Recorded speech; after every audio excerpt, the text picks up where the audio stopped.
Então, retomando, nós vamos tratar aqui sobre a reforma trabalhista, uma análise crítica nesses tópicos avançados, tanto de direito material como direito processual. Repetindo, como a gente já falou, é importante que vocês já tenham uma noção dos institutos de direito do trabalho e de processo do trabalho, porque aqui justamente a gente vai fazer essa análise, tá? Aprofundando o que veio desta reforma de 2017, que passou a vigorar no Brasil dia 11 de novembro de 2017, fazer esse cotejo, essa análise crítica, aprofundando o debate que é mais atual do que nunca com essa crise acentuada pela pandemia. Então, o tópico de hoje é essa crise do direito do trabalho, mas é importante que a gente faça uma retrospectiva histórica do direito do trabalho, né? Em toda crise, o que se sempre tem é: vamos flexibilizar, vamos retirar as amarras do Estado, vamos deixar que as partes negociem, como sendo o emprego ou a regulamentação deste emprego o vilão para o estancamento da economia, né? E parece que a gente não aprende. Entra crise e sai crise, o discurso sempre acontece, ele é repetido, as pessoas engolem esse discurso, você precariza cada vez mais as relações de trabalho e, na verdade, não dá um impulso econômico, nem na geração de emprego, nem na geração de renda. O que nós tivemos no mundo, a gente pode observar o seguinte, tá? Os historiadores do direito do trabalho colocam 3 fases históricas importantes, trabalhistas, para esta evolução do direito ao trabalho. A primeira delas é um período chamado de formação até o Manifesto Comunista de Marx e Engels, que seria de 1802 a 1848. Então, é nesse período que você faz a formação, ou seja, como se fosse a estruturação dogmática do direito do trabalho, em que você vai trabalhar o que é luta de classe, o que é mais-valia, o que é apropriação dos bens de produção, o que é força de trabalho, possibilidade de reunião de trabalhadores, união dos trabalhadores para fomentar a questão da mulher no mercado de trabalho. Temos um segundo momento que ele vai de 48 a 1919, que é pós-Primeira Guerra Mundial. E um terceiro que é de 1919 e que vai até o século XX, que podemos falar assim da industrialização. Então, nós temos alguns atos que podem justamente ilustrar esta evolução histórica do direito do trabalho, permeando por essas 3 fases que a gente acaba de colocar para vocês. Os historiadores apontam que o primeiro marco do direito do trabalho no mundo é em 1802, logicamente contemporâneo. Na Inglaterra, surge uma primeira lei com um verdadeiro espírito do direito do trabalho. A lei foi chamada de Moral and Ritual Act, ou seja, Ato da Moral e da Saúde, porque ela tratava de proibir o trabalho dos menores no período noturno e que não houvesse trabalho superior a 12 horas diárias. Em 1813, nós vemos na França proibir o trabalho de menores nas minas. Em 1839, a Alemanha edita normas sobre o trabalho da mulher e do menor. Novamente, na Inglaterra, em 1824, a coalizão, ou seja, a possibilidade de reunião dos operários, deixa de ser crime, que era crime até 1824. Imaginem na Inglaterra, se os trabalhadores se reunissem, isso era considerado crime. Depois nós temos um período que intensifica essa formação do direito do trabalho, que é de 48 a 1890, em que é lançado o Manifesto Comunista, que dá esta base, vamos dizer, revolucionária, transgressora, como alguns colocaram, do direito do trabalho, dizendo que nós não somos livres. Acaba com aquela noção liberal que se nós somos livres, ou seja, eu não sou escravo, eu posso dispor do que eu quiser. Então não haveria exploração, ficaria pela lei dos mercados, da oferta e da procura. E aí vem o Manifesto Comunista justamente dizer que não há liberdade nisso pela questão da subsistência. E aí você implanta, nesse período, a primeira forma de seguro social na Alemanha, no governo Bismarck, em 1883, ou seja, dando uma garantia se alguém não estivesse desempregado. Em 1890, em Berlim, também na Alemanha, é realizada a Conferência Internacional de Proteção ao Operário. Na Itália, em 1891, vem a divulgação da famosa encíclica papal Rerum Novarum, do Papa Leão XIII. Ele lança bases sociais importantíssimas. O mundo ainda era, o mundo ocidental, catolizado. Essa encíclica preconizava o que teria que haver um salário justo. A igreja tem que se adequar às coisas novas nessa sociedade moderna. Desculpem, no ano de 1919, é criada a Organização Internacional do Trabalho, que tem um papel fundamental de universalizar o direito do trabalho. Também, em 1919, nós temos o Tratado de Versalhes. Ele preconizava 9 princípios básicos do trabalho na sua regulamentação. E aí começam os estados, ou seja, os países, a fazerem suas legislações próprias a favor dos operários, justamente tendo como baliza os 9 princípios do Tratado de Versalhes. Só para vocês terem uma ideia, esse tratado, no artigo 427,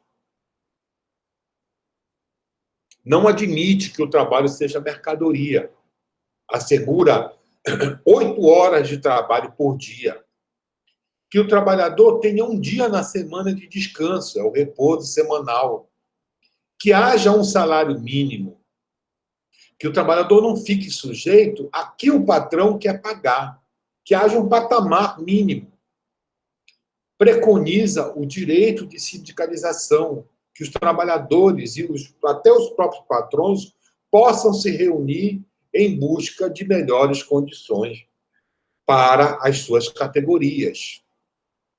A igualdade de salário para trabalho de igual valor. Não havia nenhuma regulamentação.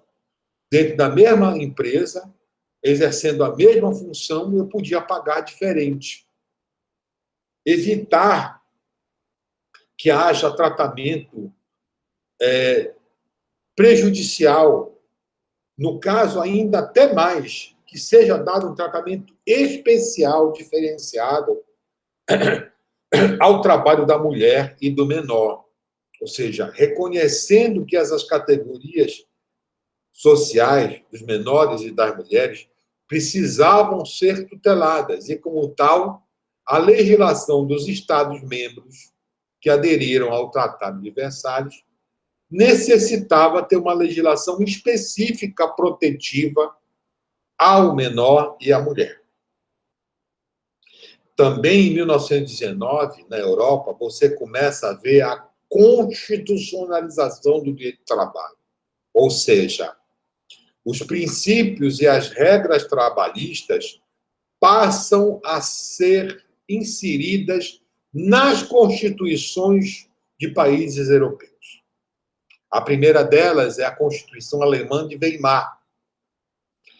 Nesse período, desculpa, gente, estou um pouco gripado. Nesse período, percebe-se que há uma intervenção estatal, uma espécie de heterorregulamentação, visando a harmonia entre o trabalho e o capital.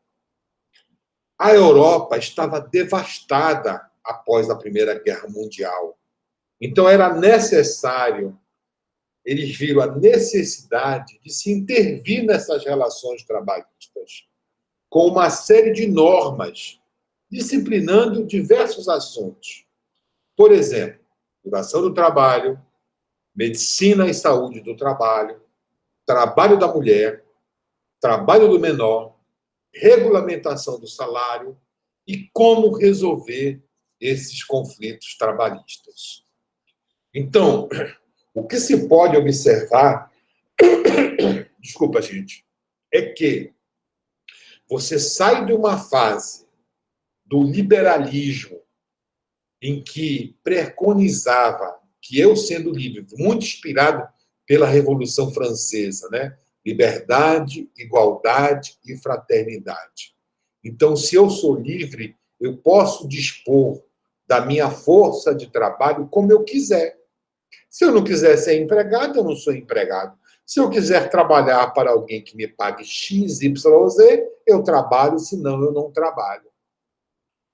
E vejam, essa noção tinha uma razão de ser, até se entende, porque você saía de estados absolutistas, de estados de tirania.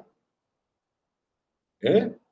Há a formação da burguesia com a Revolução Industrial. Há a migração massiva do homem do campo para a cidade, enchendo as cidades.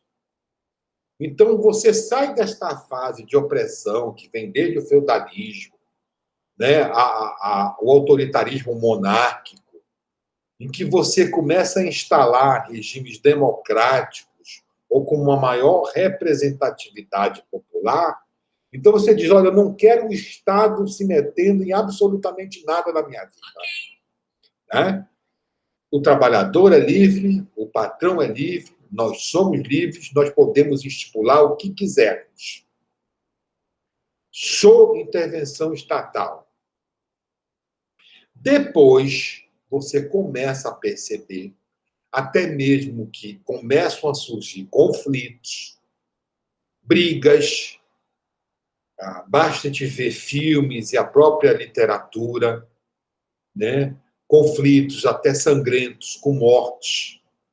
Você tem uma leva de pessoas com doenças profissionais, doenças adquiridas pelo trabalho, em minas, em fábricas. Uma leva de deficientes,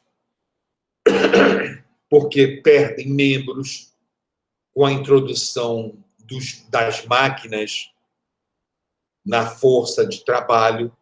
Então, sem esse aparato ainda tecnológico adequado, preventivo, sem noções de saúde e medicina do trabalho e sem treinamento, você perdia membros superiores e inferiores e muitos, inclusive, iam a óbito. Então, deixava uma família desamparada porque não havia nenhum sistema de seguridade social. Então, na verdade, até há uma resposta do capitalismo a isso. Porque você começa também a transferir para a iniciativa privada esse sistema protetivo. Porque tudo vinha na costa do Estado. Essas demandas sociais, essas tensões no conflito, no tecido social. Então, você vem de uma Europa devastada, arruinada, moral, cultural, social, política e economicamente falando, você diz, alto lá, o homem ele precisa ter um mínimo para sobreviver, da sua dignidade, e passa pelas relações de trabalho. Há necessidade de se regular essas relações. Se observa, pelo efeito devastador desta guerra, que você tem categorias que são econômica, social e culturalmente, vamos colocar assim, inferiorizadas.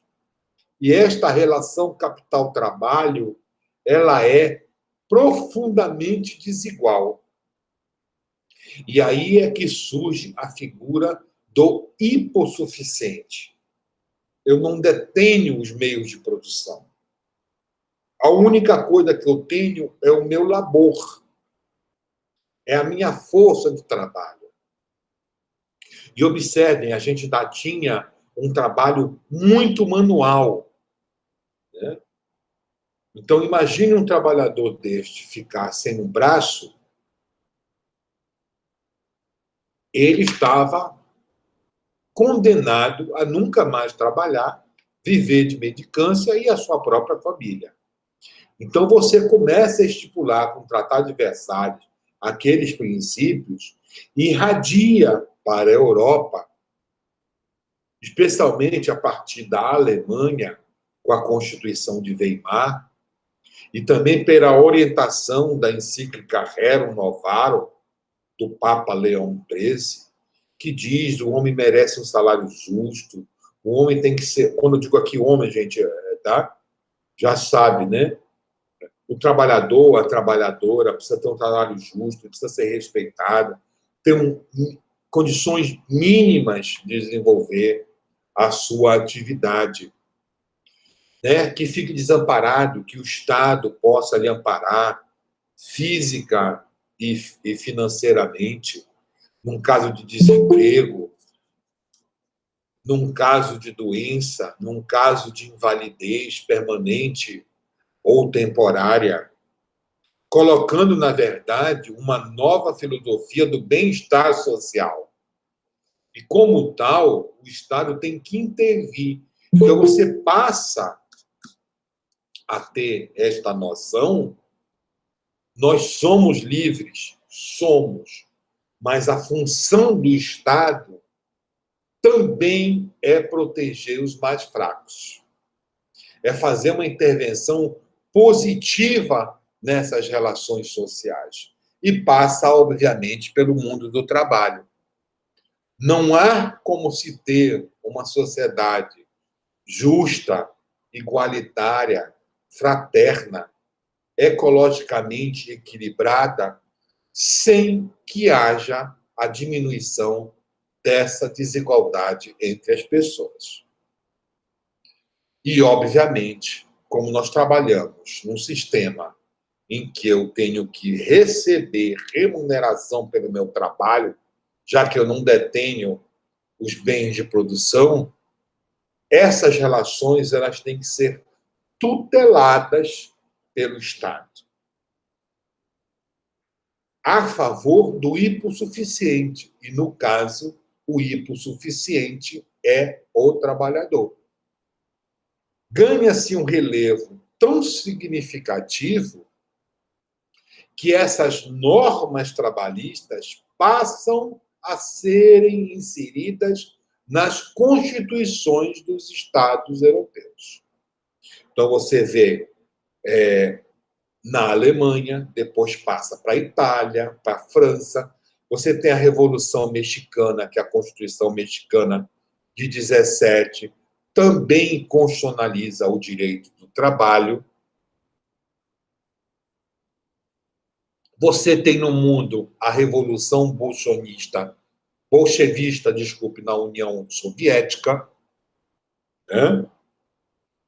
Em que os trabalhadores, em tese, tomaram um poder que irradia essa situação para o restante da Europa, principalmente. Então, você sai, repetindo, desse estado de liberalismo exacerbado para um estado intervencionista muito, que vai depender Então, aqui e acolá, em todos os estados europeus, você começa a ver que os governos iniciam uma forma de intervenção nessas relações capital-trabalho, justamente para diminuir essa desigualdade gritante que existe no mundo do trabalho. Então, como acho que foi o Marco que falou, essa conjuntura política que nós tivemos no Brasil, os analistas apontam o seguinte: tá? Mesmo o espírito social-democrata, liberalizante dos governos do PSDB não foram tão ousados. Analistas políticos dizem o seguinte: político vive de voto. Político é eleito, já pensa numa própria eleição. Então, por mais que existisse no DNA do PSDB uma vontade liberalizante, pelas forças políticas existentes e pensando nos votos, eles não foram a fundo na reforma trabalhista. Depois você vê os governos do PT, 2 mandatos do Lula, 1 mandato da Dilma, e você tem, desculpa, gente, com o impeachment da Dilma, que é um golpe institucionalizado, você tem essas forças econômicas liberalizantes de volta ao cenário nacional. Então, encarnado na figura do presidente Michel Temer, ele sabia que não ia mais disputar nenhum cargo político de voto. Nós sabemos as relações que já foram divulgadas pela imprensa do presidente com os maiores grupos econômicos do Brasil e do mundo. Então, você tem o quê? Uma base política destruída, o Brasil numa crise econômica, numa crise política, numa crise moral, numa crise social, um governante que foi colocado lá justamente para fazer essas reformas, para que o capital pudesse transitar com muito maior facilidade no país. Então, você tem todo um cenário político-econômico favorável à implantação disso.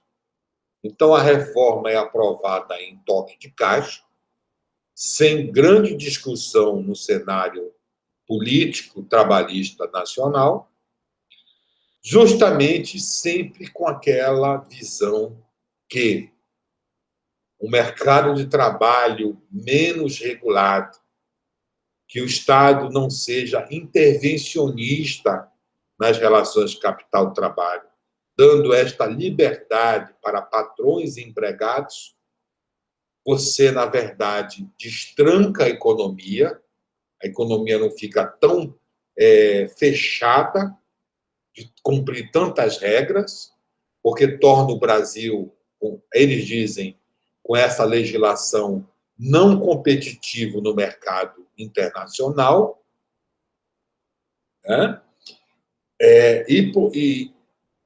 Por outro lado, reduz o custo do Brasil,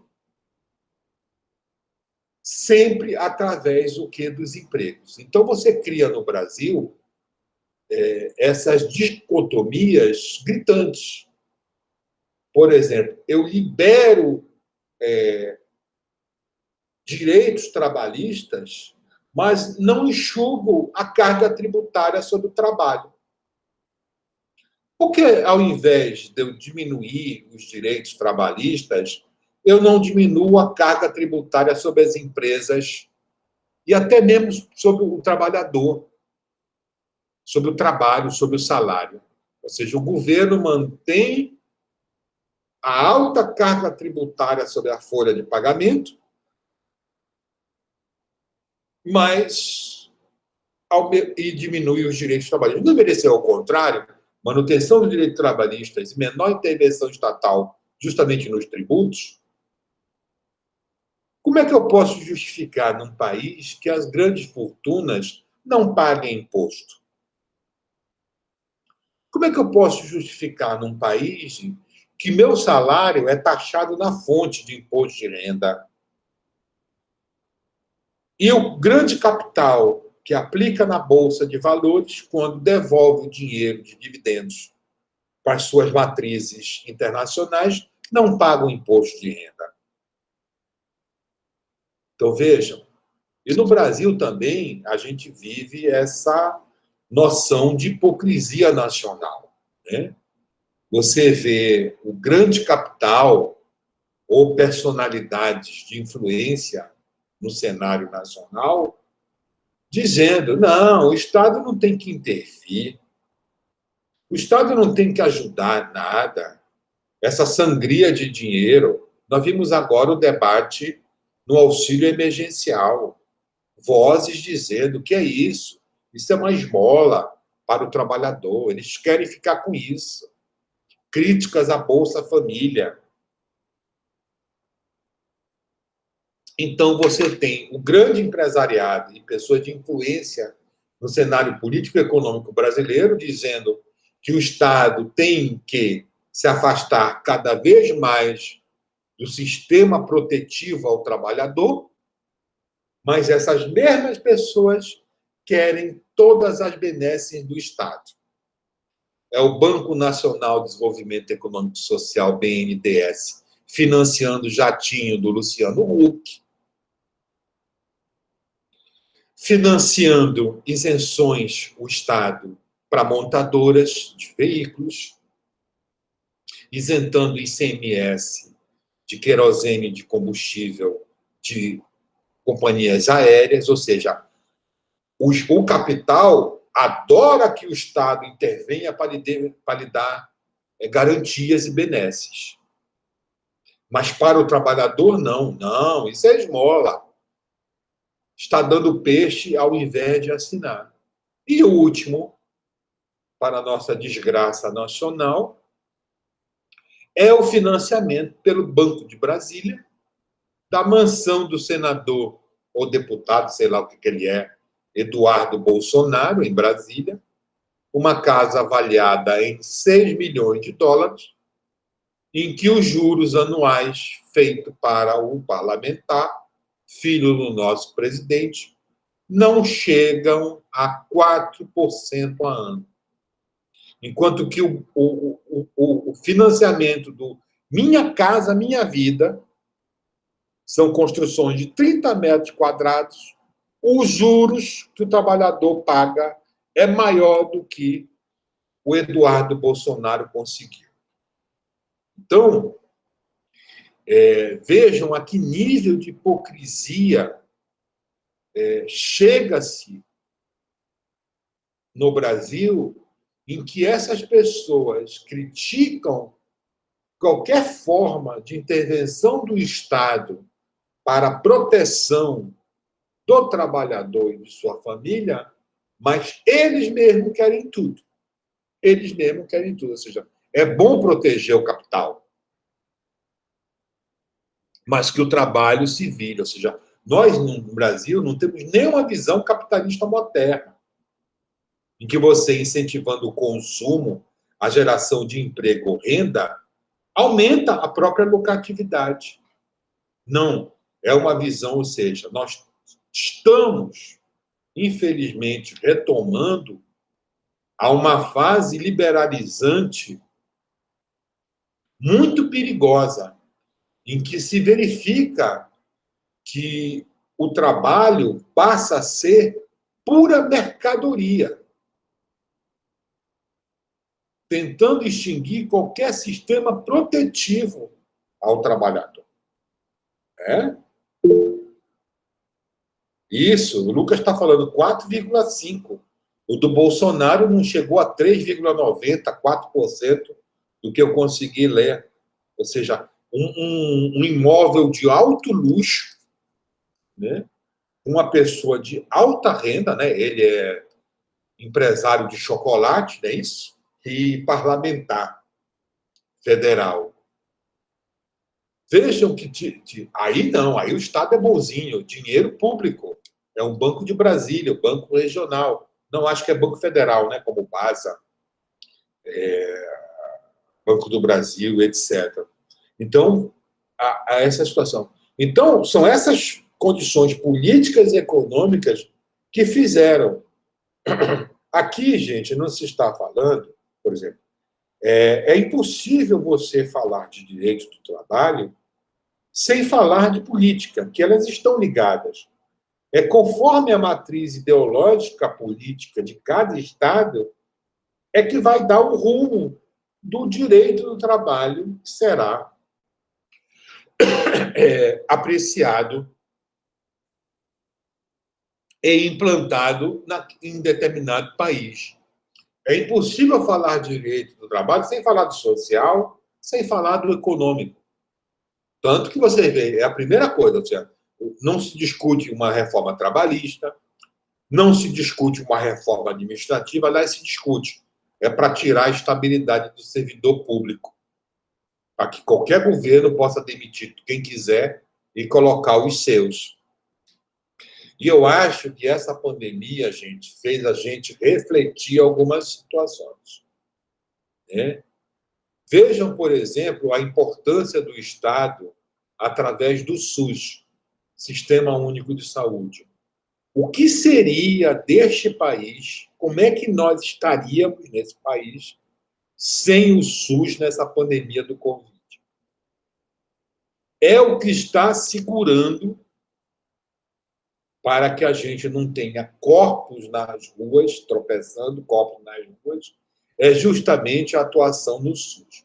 O sistema privado está esgotado, eles nunca investiram em UTI suficiente, sempre ficou para o Estado, e é o que está segurando. Quem fez as vacinas são servidores públicos federais, quem está distribuindo são servidores públicos federais, institutos com autonomia que possam discutir de forma científica sem querer colocar ideologias absurdas sobre a importância ou não de vacina, que eu vou virar jacaré, se a vacina é da China, se a vacina é da Rússia.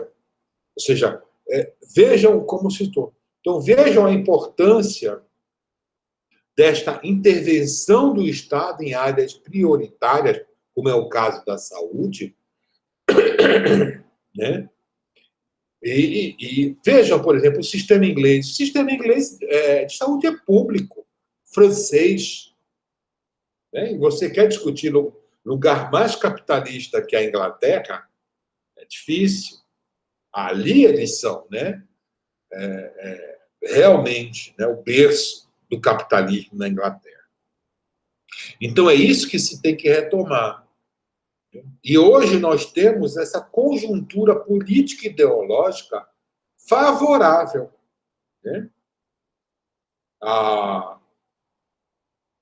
O alijamento do pobre, o pobre visto como empecilho, né?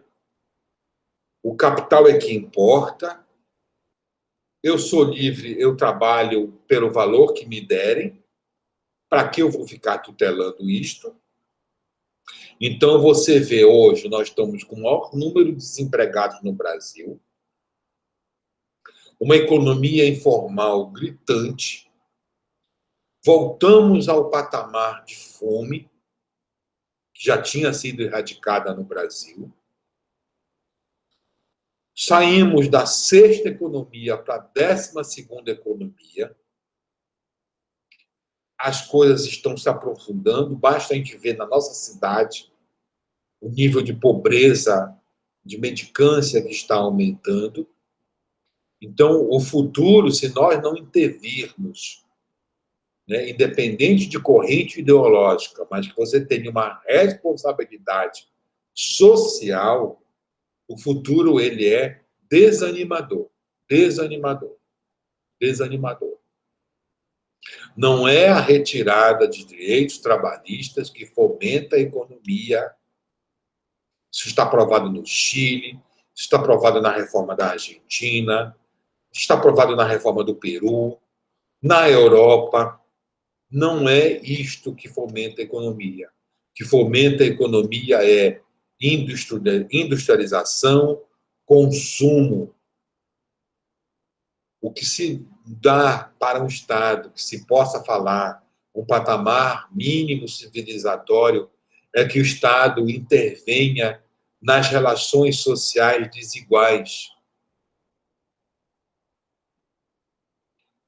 Não há possibilidade de se falar em meritocracia para quem é desigual. Eu não posso achar que um menino que estuda no Bengui, que não tem o que comer, a única refeição que ele faz é na escola, de um outro que estuda no Nazaré, que eles possam ter a mesma condição de ingressar, por exemplo, no ensino superior ou no mercado de trabalho. Meritocracia é que todos possamos partir do mesmo ponto. E aí, o que vai diferenciar se nós tivermos as mesmas oportunidades é a minha capacidade, o meu tino, a minha expertise, né? O meu empenho. Mas eu não posso falar em meritocracia enquanto há essa desigualdade. É desumano falar nisso. Se fala, por exemplo, que na Covid nós estamos no mesmo barco. É mentira.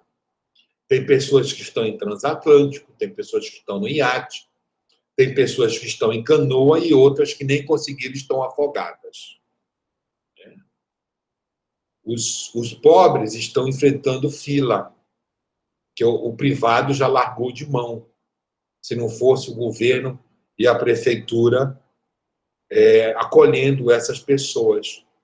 Os ricos estão fretando UTI aérea e indo para o Sírio-Libanês e para o Albert Einstein, em São Paulo. Então, como é que se pode falar que nós estamos no mesmo barco? Nós sabemos que o Covid tem muito a ver com uma questão sanitária, de aglomeração. Como é que eu posso dizer que eu estou no mesmo barco de alguém que mora num apartamento de 4 suítes, esposa, marido e 2 filhos, eles podem ficar cada um no seu quarto, para quem vive em cima de uma vala, lá na Baixada dos Jurunas, num compartimento de um quarto só e cozinha, com 10 pessoas na casa. O pai, a mãe, 6 crianças, o avô e a avó, e os maridos que os filhos vão pegando com seus filhos. Não tem, gente, não tem como comparar. Como é que você vai exigir que as pessoas lavem as mãos ali, não fiquem um distanciamento social nesse sentido? Então, eu acho que muito mais do que uma diretriz ideológica política, é até uma diretriz humanitária cristã e de percepção que não se pode conceber estar num mundo em que você consiga viver bem com tanta desigualdade, com tanta falta de distribuição de renda no país. E vocês viram, agora os estudos dizem, a desigualdade, a distribuição de renda aumentou.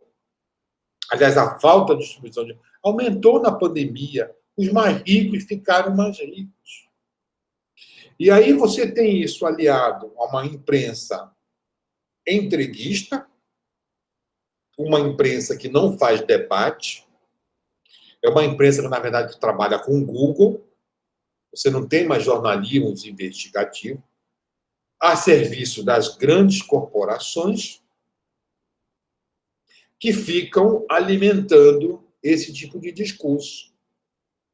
Hoje, alguém está de bicicleta com um isopor térmico enorme nas costas, trafegando 8, 9, 10, 11 horas por dia pela cidade, debaixo de sol e de chuva, sem ter direito a um salário mínimo, a segurança social, a seguro-desemprego, a férias, a 13º, a FGTS, nós apelidamos no Brasil que essas pessoas são empreendedoras. Olha o empreendedor aí. Ou seja, nós mudamos o discurso, nós mudamos a figura de linguagem. Então, de explorado, miserável, isso é enaltecido como, olha o grande empreendedor, que coisa linda, ele está numa bicicleta entregando iFood por toda a noite. Que coisa, isso sim, esse merece vencer na vida, ele é um empreendedor. E esse discurso, gente, ele fica na mente das pessoas e é justamente que acaba, né, aquele negócio, a mentira contada diversas vezes, ela passa a ser dominante. E aqui também a gente não pode deixar de esquecer e ter que lembrar que ainda nós temos um grande ranço escravocrata no Brasil, de grande exploração da mão de obra. Né? Vejam, na época da escravidão, 61 a 71% da mão de obra era escrava. É muito recente. Então, nós temos ainda esse ranço cultural social implantado na sociedade. É? Assim como as mulheres, ao longo dos séculos, perpassam essa exploração, a mulher vista como coisa. Vejam os aumentos do número de feminicídio, quando as mulheres passaram agora a ficar mais em casa com os seus companheiros, ou maridos, ou o que sejam. Isso também acontece no mundo do trabalho. Ainda temos uma visão que é um favor que eu estou fazendo a você, que eu posso dizer para você fazer o que eu quiser.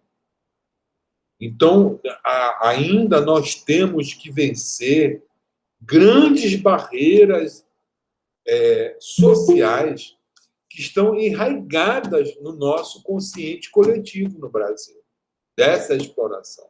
E essa cultura escravocrata, de escravidão, ainda é muito presente nas relações de trabalho. Tá? Ok até aqui, gente?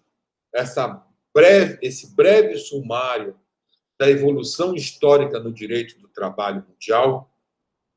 Alguma observação?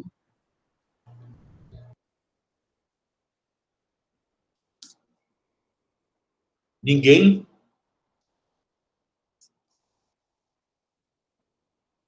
Alguém quer colaborar com alguma coisa?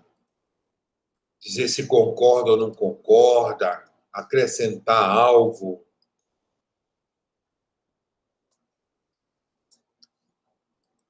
Se eu estou certo ou errado, ou mais ou menos? Hein, dona Vânia Viana Pinto? O que é que a senhora acha?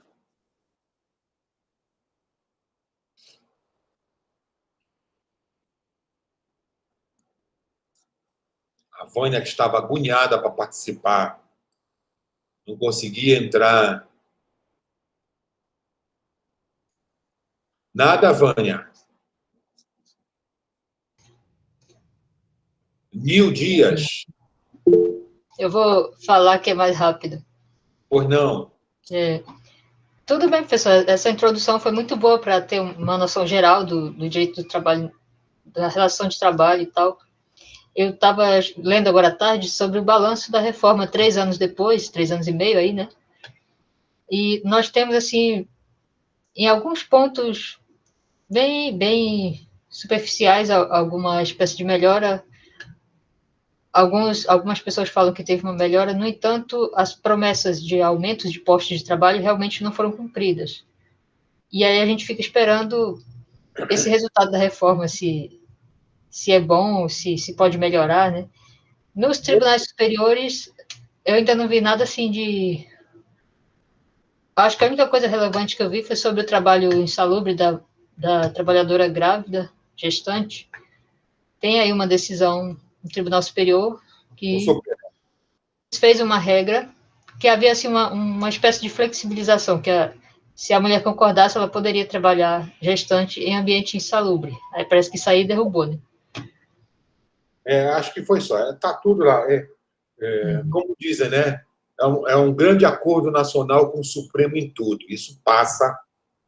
Nos últimos anos, o Supremo Tribunal Federal tem dado grande apoio a essas reformas. Tudo que tem batido no Supremo a respeito de direito do trabalho, os trabalhadores têm levado farelo, né? Têm levado farelo.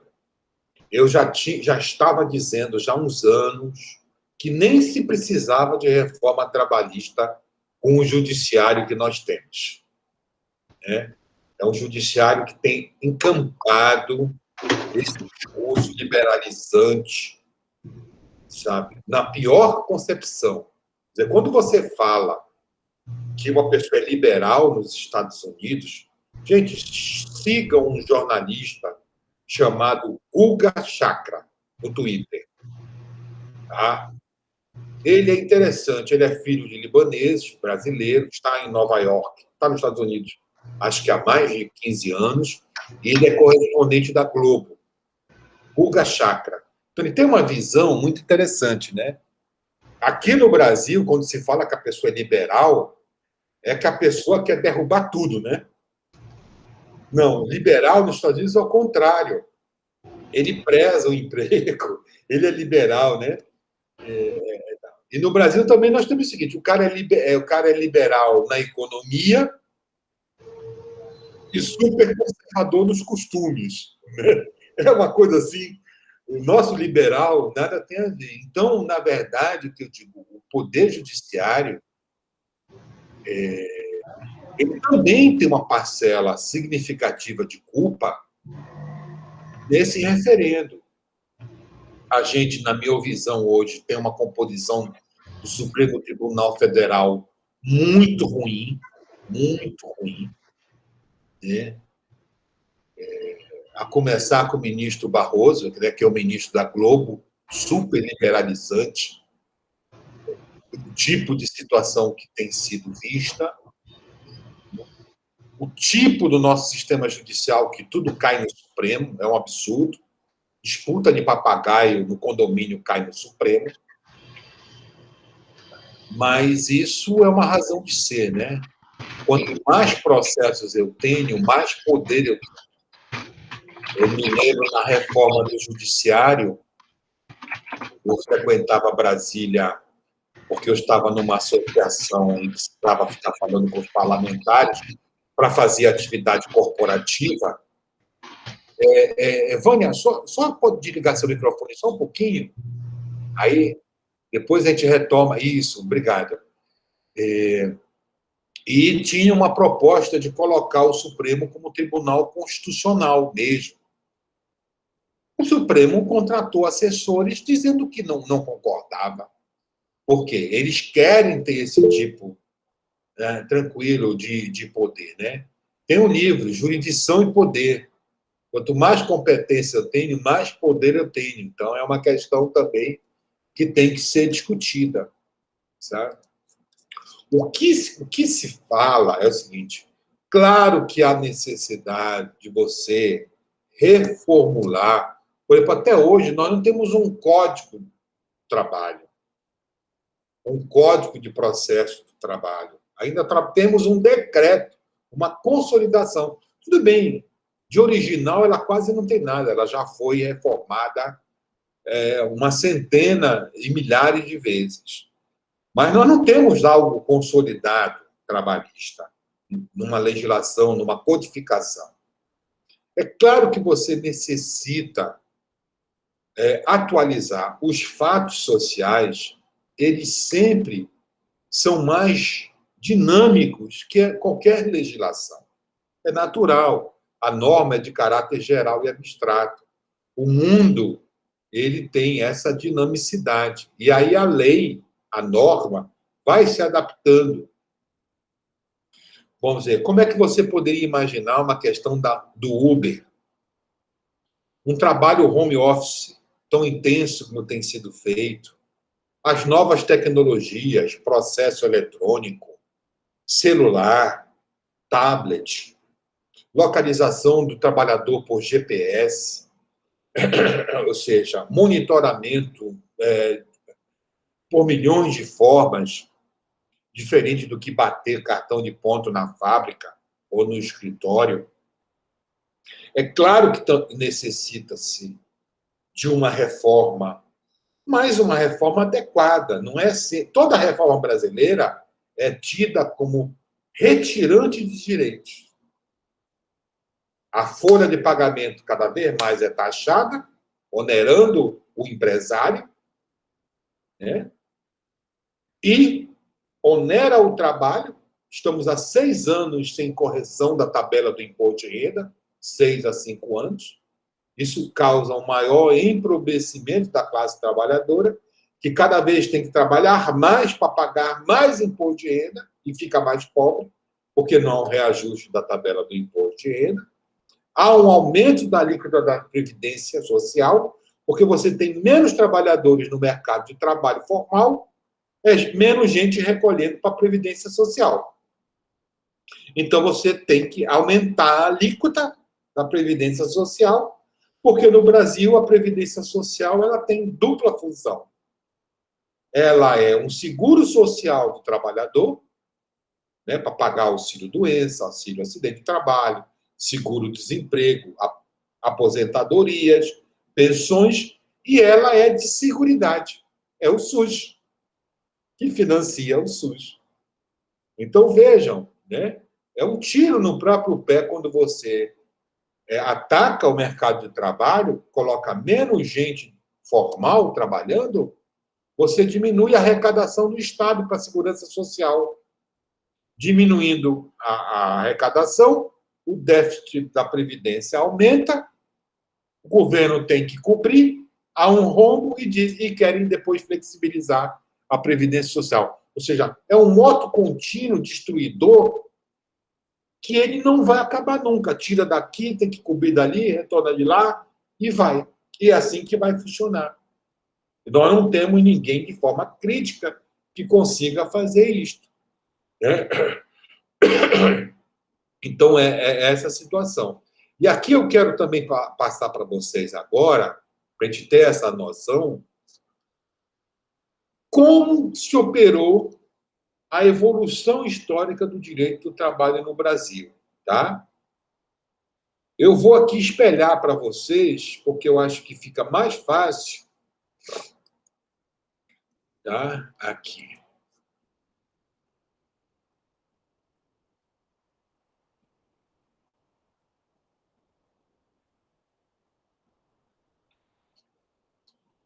Já conseguiram ver a apresentação? Sim, professor, está perfeito. Isso, é só clicar lázinho, então lá. Aqui está, gente, um breve resumo, um sumário mesmo, da evolução histórica do direito do trabalho no Brasil, né? Então, eu começo falando que, após a abolição da escravidão e a proclamação da República, iniciou-se no Brasil um período liberal do direito do trabalho. Tá? Deixa eu só aqui aumentar a tela para mim. Me permitem ficar um pouco em pé, tá? Então, após a abolição da escravidão e da proclamação da República, iniciou-se esse período liberal do direito do trabalho. Nós tínhamos muitos imigrantes italianos, portugueses e espanhóis. Eles trabalhavam como operários nas fábricas, se concentrando muito no Rio de Janeiro e em São Paulo. Então, nós temos esses marcos da evolução histórica do direito do trabalho colocados desta forma. Vamos lá. Em 1824, a Constituição Monárquica assegurava a liberdade do trabalho e extinguia as corporações de ofício. Em 1830, foi promulgada no Brasil a primeira lei que regulamentava o contrato escrito sobre a prestação de serviços por brasileiro ou por brasileiro dentro do emprego. Ou seja, o contrato de trabalho tinha que ser por escrito, acabar de forma verbal, de boca. Em 1837, foi promulgada a primeira lei que... desculpa, gente. Houve uma normativa de contrato de prestação de serviço entre colonos, inclusive dispondo sobre justas causas, ou seja, quando o empregado podia dizer que o patrão deu justa causa para ele sair e vice-versa. Em 1850, é criado o Código Comercial.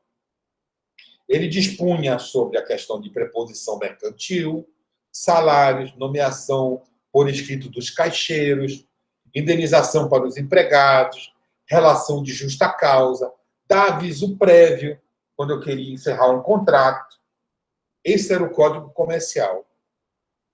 Com a extinção do tráfico africano escravo em 1850, muitos senhores rurais voltaram-se para os negócios da indústria e do comércio.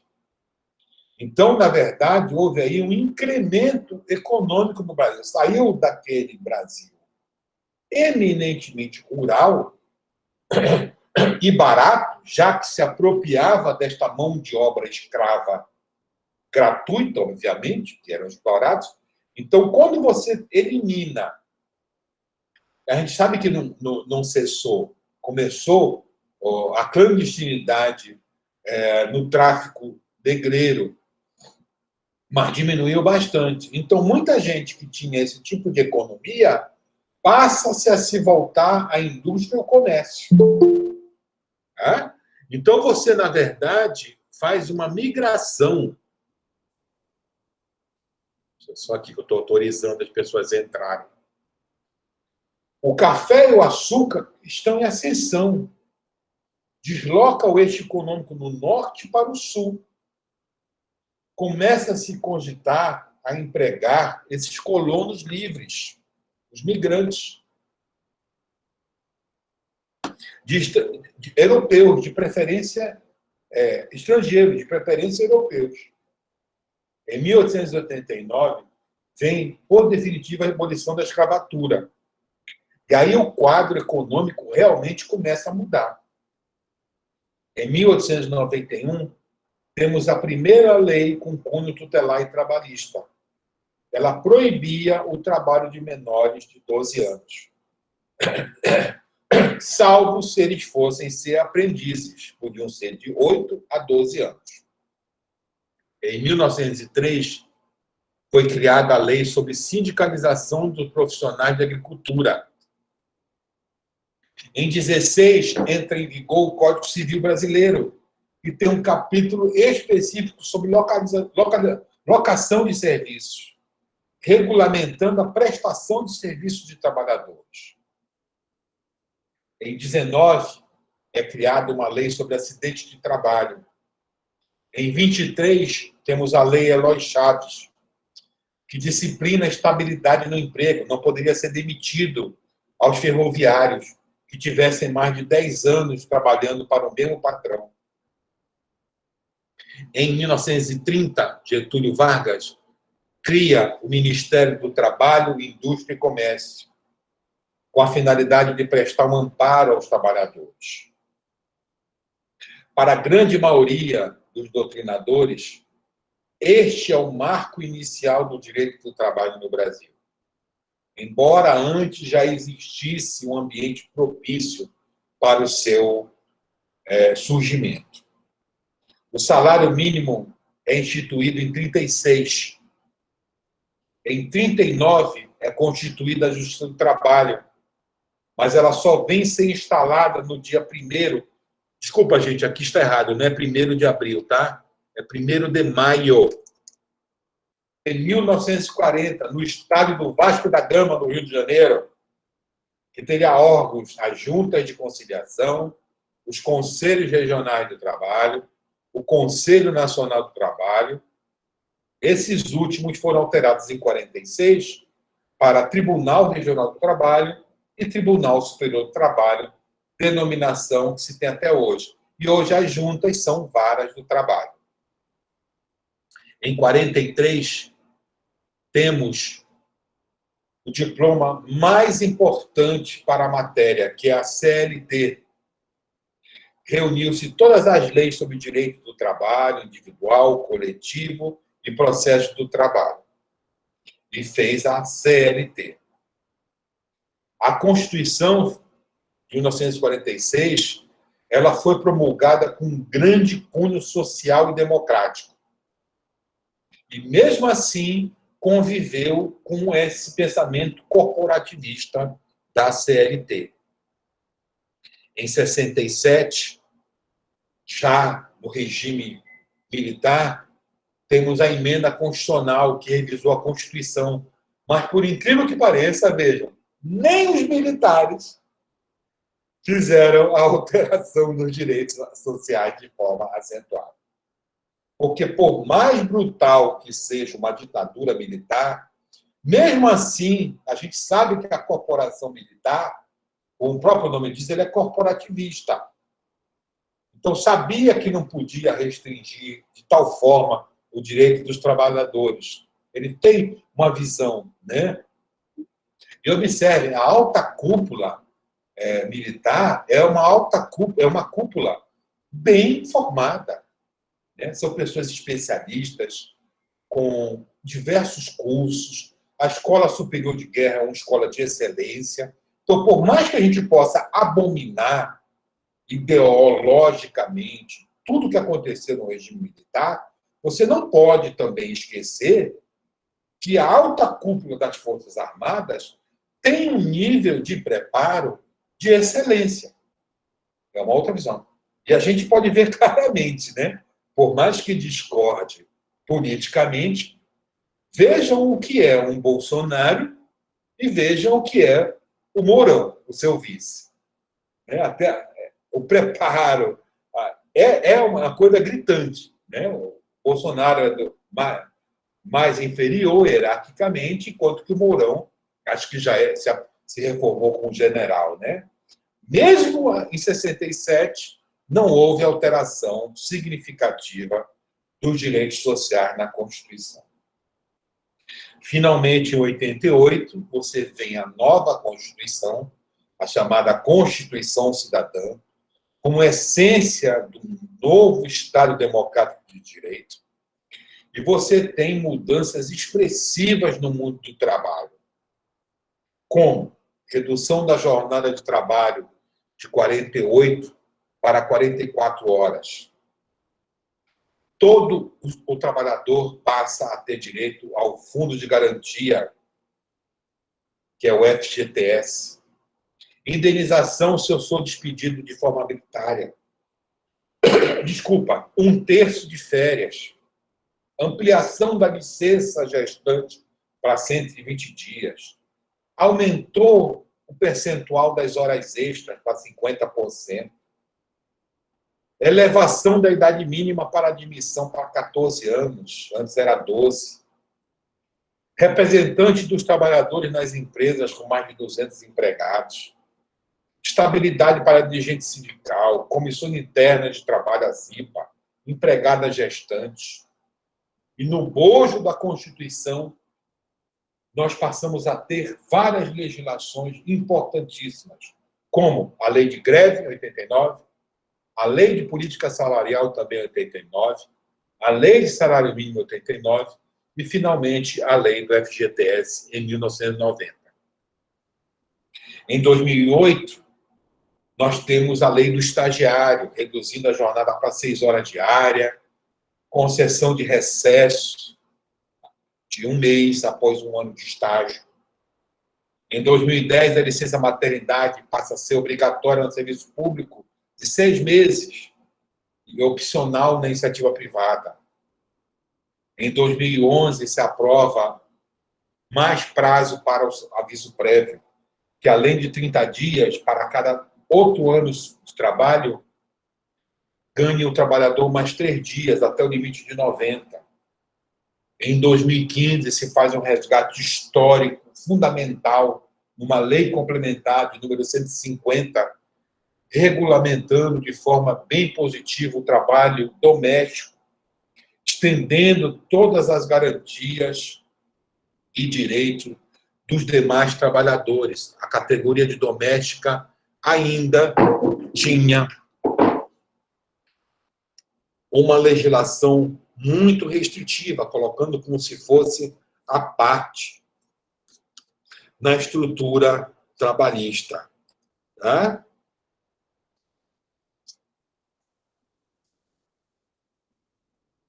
Então, vejam, gente, desde 88, nós tivemos diversas legislações alterando a regulamentação no mercado de trabalho brasileiro. Então, essa flexibilização, essa diminuição ou essa diminuição da intervenção estatal e essa ampliação do Estado negocial, ela se torna cada vez mais evidente. Mas o que se viu na reforma de 2017 é que, além de se implantar uma legislação restritiva e perigosa para os direitos sociais, ela é muito mais profunda porque ela passa um discurso ideológico preocupante. Discurso ideológico preocupante.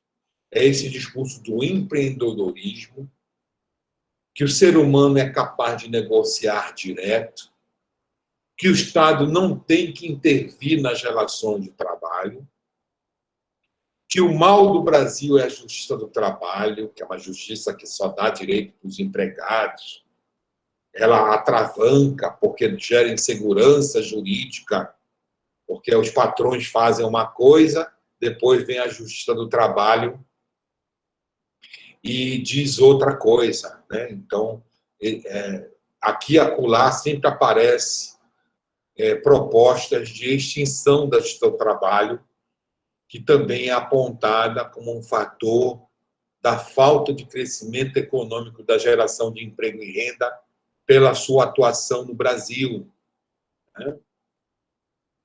Então, meus caros, diante desse panorama bem resumido, que a gente vai trabalhar com ele quando vermos as outras pontuais reformas, né? Alguma observação vocês têm a fazer? O que vocês acham disso? Será que, de fato, há um discurso ideológico atrás dessa reforma ou ela é puramente jurídica técnica?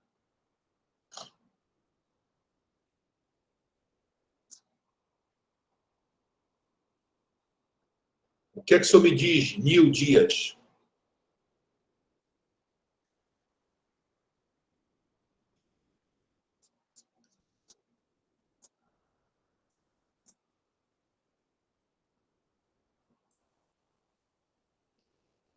Nayane Pacheco, o que a senhora diz?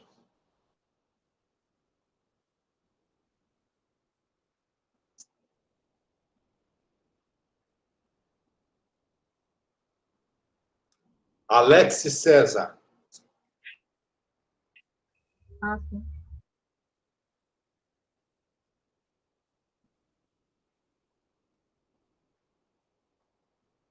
Ninguém? Ninguém está com o microfone para falar?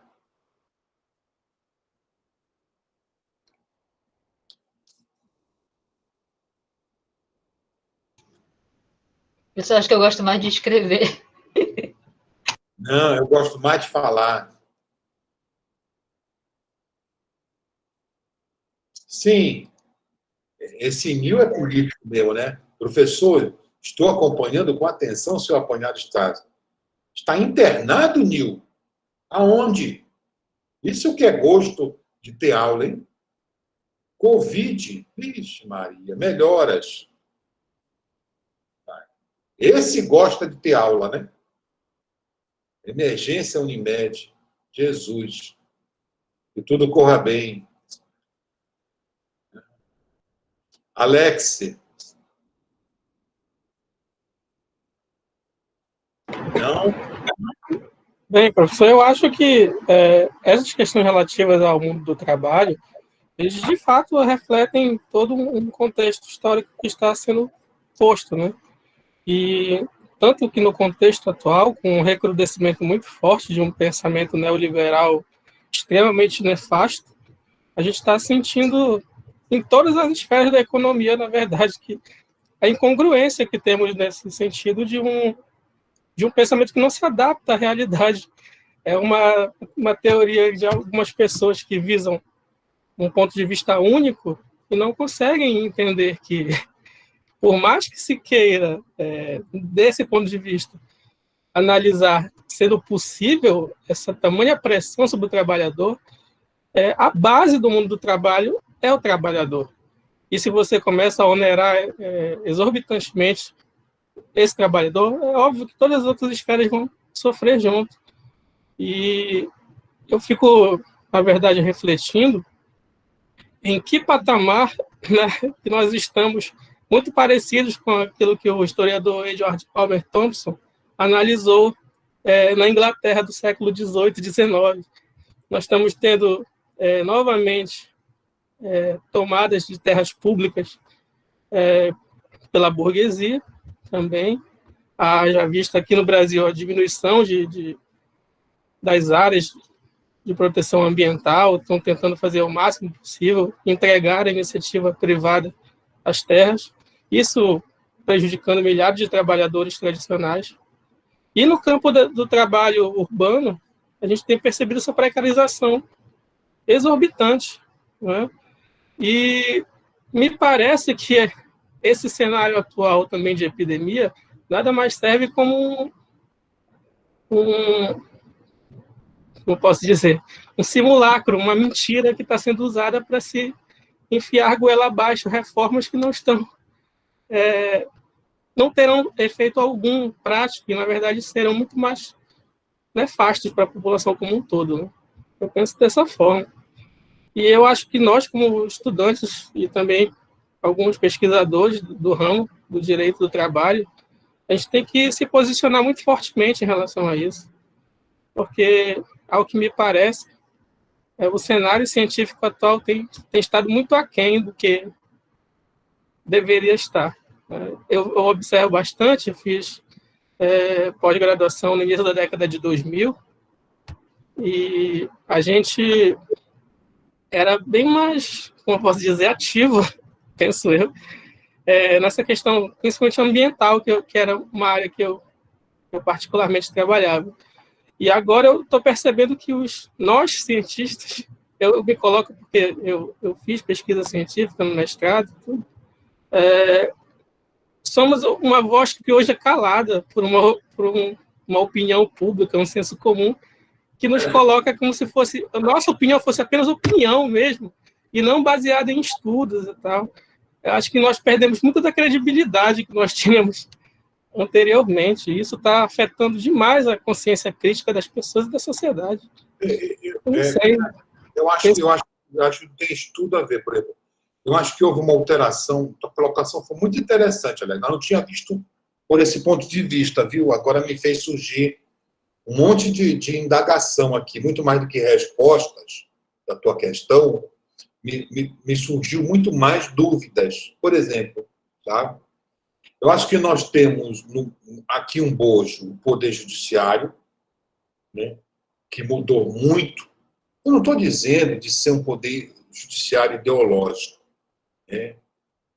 Apesar da gente querer dizer que há uma neutralidade do julgador, não há. Ninguém é neutro, né? Nós temos que, na hora de julgar, sermos imparciais, no sentido de garantir o devido processo legal, o contraditório e a ampla defesa, né? E também você pode, no curso do processo, fazer distribuição de ônus da prova. Ou seja, você tem mecanismos legais de atribuir que A ou B prove o fato porque tem maior capacidade. E, geralmente é o empresário que tem maior capacidade de provar os fatos que o trabalhador.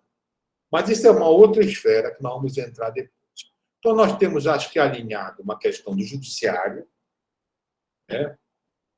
O judiciário se virou muito burocrata, né? Eu vejo, às vezes, alunos já no primeiro ano de faculdade: professor, como é que eu faço para ser juiz? Né? Então, acho que as pessoas estão querendo colocar fórmulas na hora de julgar. Muito mais assim. Os cursos de direito, por seu turno também. Por isso que essa disciplina proposta pelo professor Ney Maranhão, há uns semestres atrás, é de fundamental importância.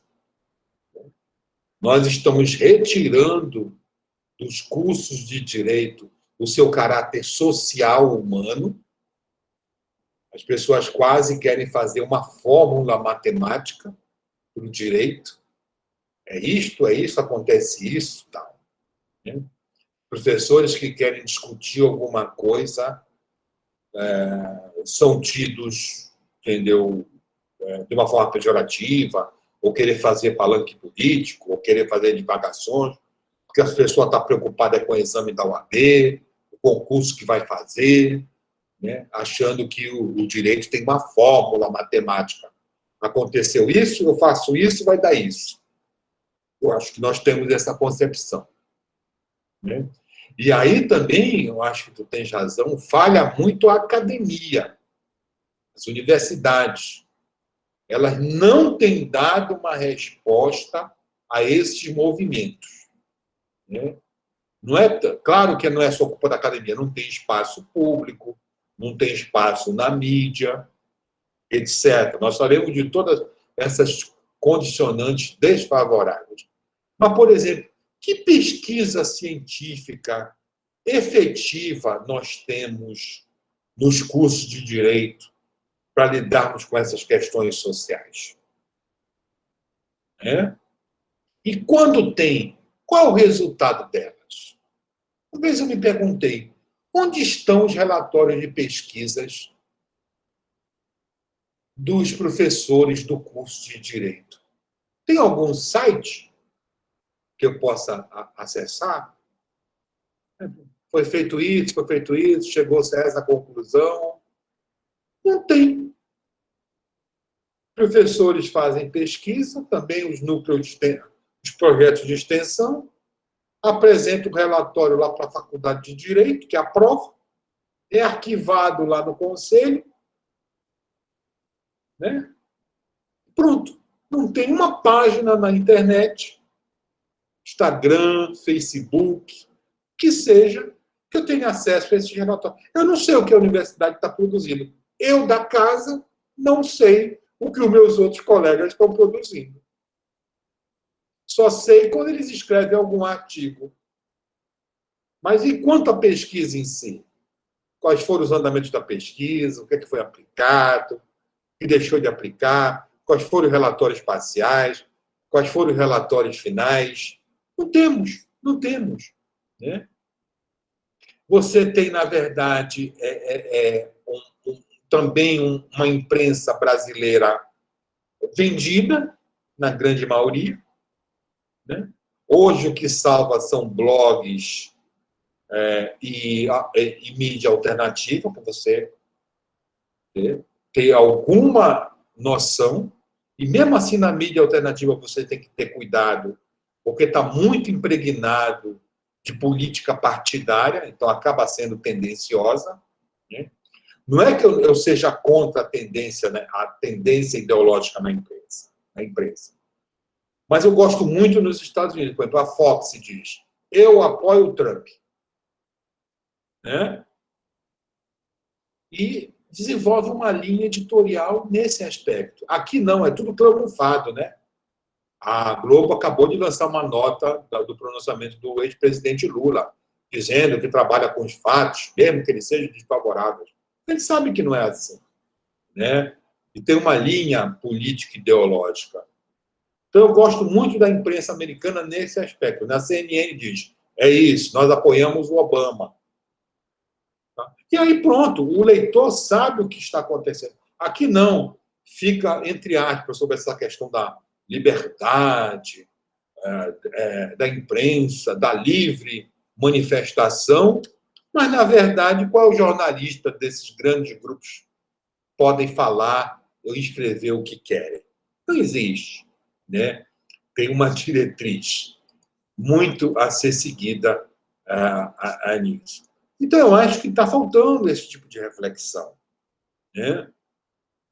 Eu acho que está faltando reflexão da classe trabalhadora, o papel dos sindicatos. Então, vamos ver, os sindicatos se deterioraram muito, no meu conceito, né? Essa proliferação de sindicatos após a Constituição de 88, a grande maioria apenas para pegar dinheiro, para dar estabilidade para os seus dirigentes sindicais e que os trabalhadores se lixassem, sabe?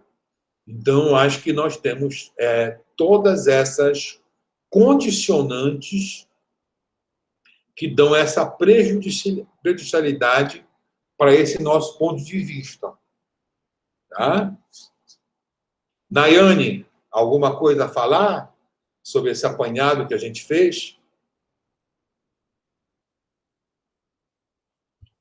Então, professor, eu acredito que existe, sim, muitos interesses políticos por trás dessa reforma, porque o projeto de lei inicial, pelo que eu li, tinha 6 páginas, e após isso foram para, não me recordo agora, mas aumentou muito o número, mudou demais o interesse do objeto principal, do início.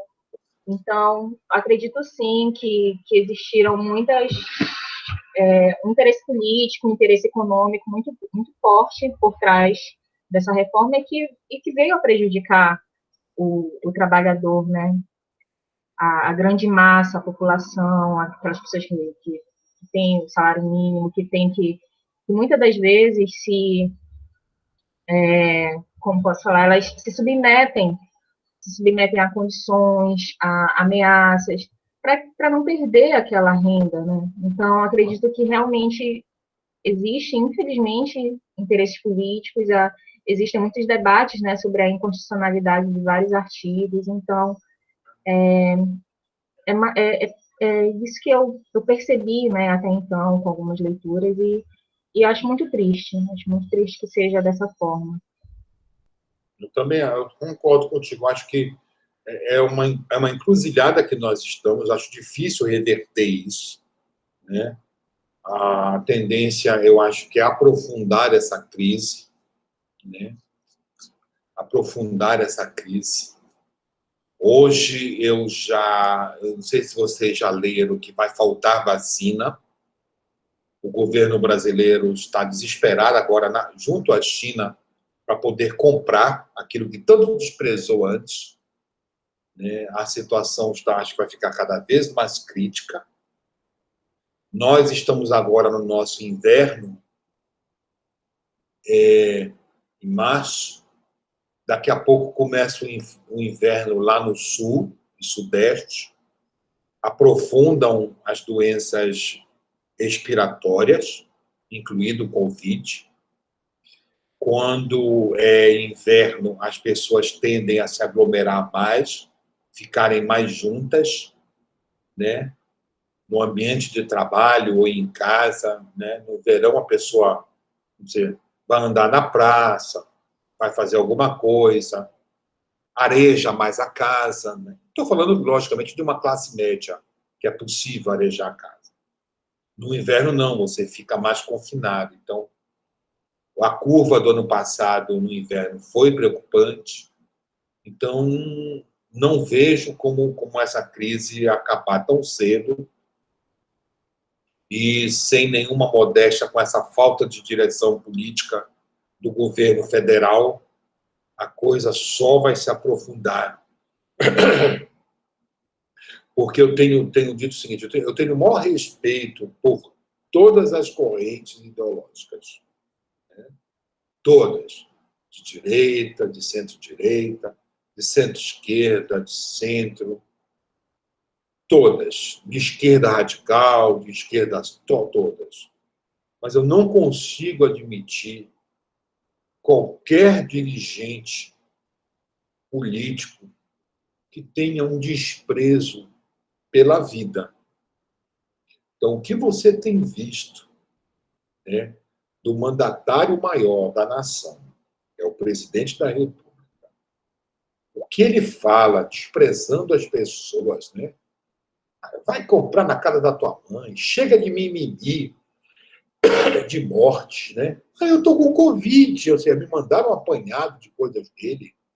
Gente, eu terminei saí chorando, porque a gente tem amigos, conhecidos, próximos, que ou faleceram em razão do Covid, ou que passaram problemas seríssimos, né? Eu mesmo, como grupo de risco, minha mãe. Aí você vê assim, é um desprezo, né? Por mais que ele não pudesse resolver, um estadista iria, né, se solidarizar com o seu povo, fazer, mas não, é um menosprezo, né?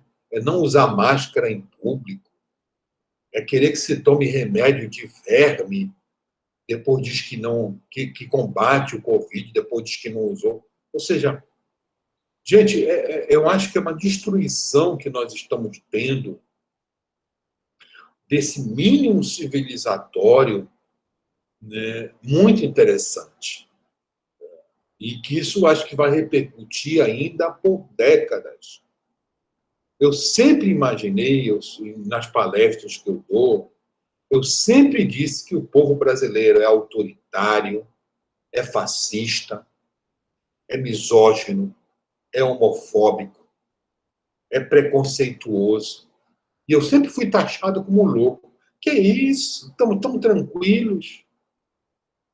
Eu acho que com essa corrente política que se elegeu no país, as pessoas não têm mais vergonha de dizerem quem são, né?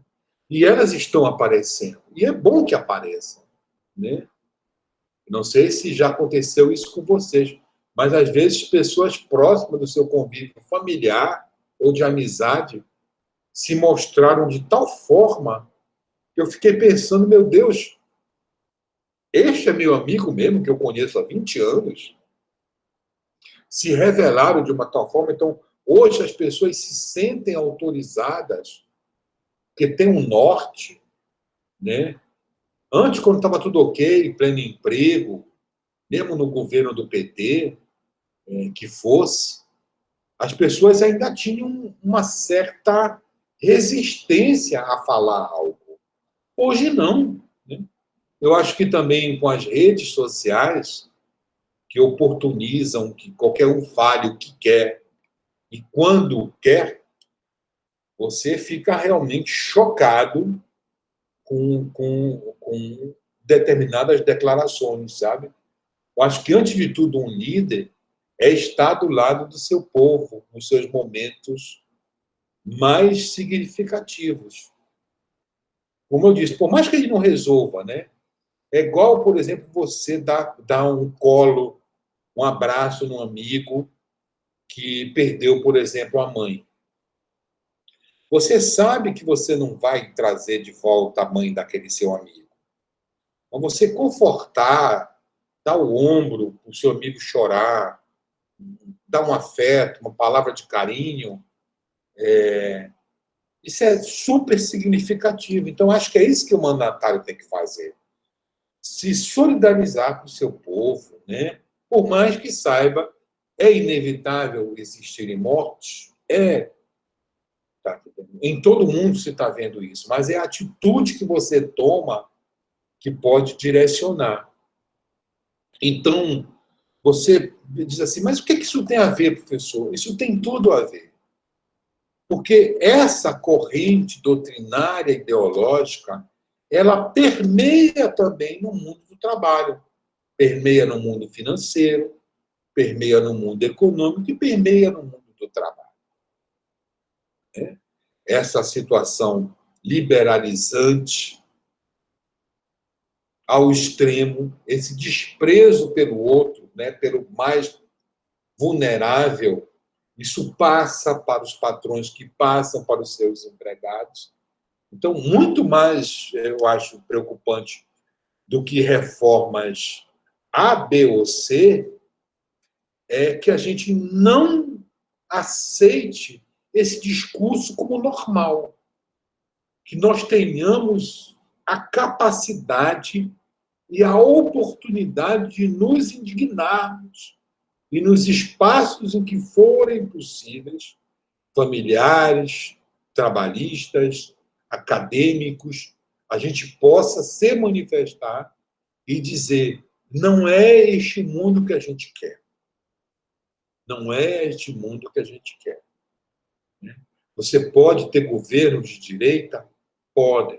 Mas o respeito, a empatia ao outro é pilar fundamental de qualquer nação que se pretenda ser civilizada. Ser civilizado não é comprar o tênis da moda, ou comprar um carro, ou ter internet, ou votar. Tudo isso pode ser símbolo, mas uma nação civilizada é aquela em que respeita quem está ao teu lado, na sua frente ou atrás de você. Ter empatia com o próximo. É isso que está faltando para a gente, sabe?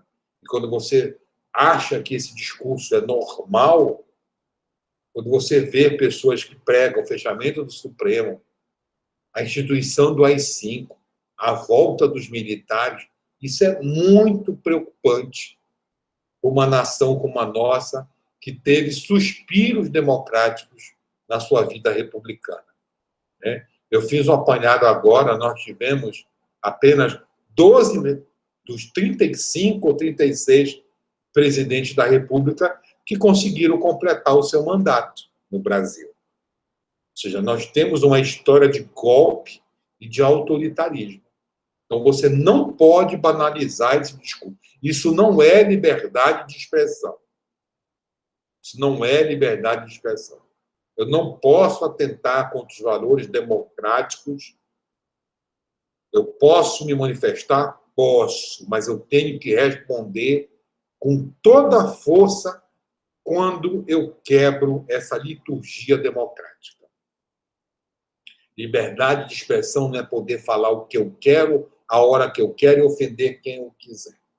Meu primeiro censor sou eu mesmo. Então, a gente confunde isso. Vai na Alemanha alguém defender o regime nazista. Essa pessoa é presa, paga multa, é expulsa de faculdade, é demitida do emprego por justa causa. Aqui no Brasil, alguém se acha no direito, entendeu, de dizer: vamos fechar o Congresso Nacional, vamos fechar o Supremo Tribunal, a volta do AI-5, ou seja, quer perder todas as liberdades e garantias individuais e coletivas, e quando ele é compelido ou há algum ato para cessar esse tipo de violência, está maculando meu direito de expressão, a minha liberdade de expressão. Não é, absolutamente não. Tudo na vida existem limites. E quem dá o limite, justamente, é o Estado civilizatório. Então, vejam, dentro deste apanhado, a gente pode concluir o seguinte: o direito do trabalho foi um direito fomentado pela luta de classes, por essa visão entre capital e trabalho. Desse choque de forças, surge o direito do trabalho como um ponto, primeiro, de pacificar essas relações. O direito do trabalho ele tem essa grande também função, é pacificar essas relações capital-trabalho, que elas possam transcorrer de uma forma mais tranquila possível. Então, ela pacifica, ela regulamenta, dá um mínimo regulatório que as pessoas possam seguir, dá uma visão para o trabalhador de hipossuficiência que ele, na relação, precisa ter uma maior proteção, assim como uma relação de idoso, assim como uma relação de criança e adolescente, assim como uma relação de mulher no mercado de trabalho ou na vida. se nós temos como uma das funções diminuir as desigualdades regionais, em que haja a instalação de um estado de bem-estar social ao seu povo, em que a dignidade da pessoa humana seja matriz e norte para as minhas ações, eu, obviamente, tenho que intervir em maior ou menor grau, isso vai depender das circunstâncias sociais, nessas relações capital-trabalho, onde, notadamente, o trabalhador tem uma desigualdade gritante em relação ao seu patrão. É função do Estado intervir nas relações desiguais em que elas se tornem menos desiguais, mais tranquilas, em que essas relações possam transcorrer da forma mais pacífica possível. Porque quando o Estado pacifica os conflitos sociais, ele faz uma nação com muito mais estrutura de bem-estar e de tranquilidade para todos, né? Então, vocês vão encontrar algum livro dizendo o direito do trabalho no Brasil foi dado por Getúlio Vargas. Então, esquece toda a luta histórica, as greves, as manifestações, que você já deve ter visto em direito do trabalho. Não foi bem assim. Eu acho que o trunfo político de Getúlio Vargas foi ver essa insurgência e antecipar a um conflito maior. O Estado pegou para si e regulamentou logo, tanto que ele é o pai dos pobres, né? O autor do direito do trabalho, aquela figura nossa brasileira, sempre paternalista do mandatário da nação, né? Como salvador da pátria, o pai do povo, etc. Essa noção. Nós sempre queremos um salvador da pátria. Então, ele teve essa visão política muito esperta e disse, espera lá, está acontecendo isso? Deixa eu ir trazendo isso para o Estado. Mas ela foi e ela está sendo ainda, em maior ou menor grau, fruto de luta da classe operária brasileira, assim como foi da mundial. Então, você designificar a classe operária trabalhadora, dizendo que ela foi dada de mão dada, como é que dizem? Foi dada de mão beijada a regulamentação trabalhista, é justamente diminuir a importância da classe operária, da classe trabalhadora brasileira, assim como fazem em relação às mulheres, assim como fazem em relação aos pretos, ou seja, você diminui, né? Fala, Zumbi aconteceu isso, os quilombolas é uma dádiva, né? Uma benesse, ou para os indígenas. Então, toda vez que você diminui a luta de determinadas categorias, você tenta ressignificar para diminuir e menosprezar o alcance daquela reivindicação daquela determinada categoria. Tá ok, gente? Alguma circunstância que queiram ainda ter um debate? Então, essa nossa aula era essa aula introdutória, né, sobre a evolução do direito do trabalho, que eu acho que é importante que a gente tenha. E a partir da aula que vem, a gente vai começar a ver os módulos que eu vou separar. A gente vai fazer primeiro o direito material e depois o direito processual do trabalho. Tá? E já falando por todos, até mesmo pelo tempo, é impossível que a gente analise ponto por ponto da reforma trabalhista. Mas, como o próprio enunciado da disciplina, nós vamos ver aquelas alterações mais críticas e necessárias e importantes da reforma para que a gente possa trazer aqui a nossa discussão. Ok? Alguma dúvida, alguma pergunta? Salvem aí, esse será o nosso link permanente, tá? Sim, Lucas, a aula vai começar às 14h50. Até mesmo que a gente descansa um pouquinho mais do almoço. Pode dar até uma sonecazinha, né? Dar um cochilo, tá? Eu que estava equivocado, eu achava que era 14h30. Professor, uma dúvida. Aquele link que você